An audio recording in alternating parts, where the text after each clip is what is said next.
Fanno male le immagini dell'aggressione a una tredicenne avvenuta mercoledì pomeriggio all'uscita dalle scuole medie del quartiere.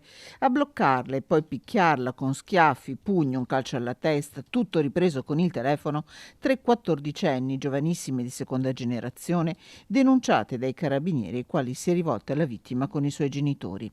Un video che in poche ore era stato visto da tutti in quartiere, anche da Rossella Salvan, che ha due figli nella scuola della vittima.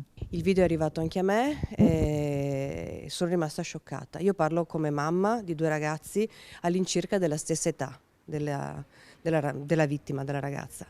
E mi sento di dire che, al di là della motivazione che ha spinto queste bulle a picchiare questa ragazza con una brutalità inaudita che forse si vede soltanto nei film, ma quelli anche brutti, ci sia da fare una riflessione sui messaggi che i giovani d'oggi hanno fatto propri. Queste ragazzine, a mio avviso, devono essere punite, come prescrive la legge, per evitare anche recidive.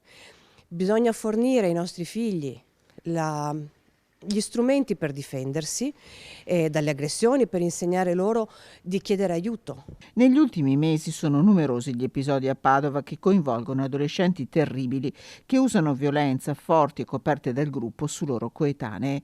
È accaduto anche alla figlia di questo papà. Desolante vedere queste cose perché fanno venire i brividi, penso anche a chi non è genitore, nel senso è proprio un'ingiustizia, ti senti di non essere stato in grado di difendere tua figlia quando vedi questi episodi qui. Sono molto vicino alle famiglie, soprattutto alla ragazza, ma anche ai genitori.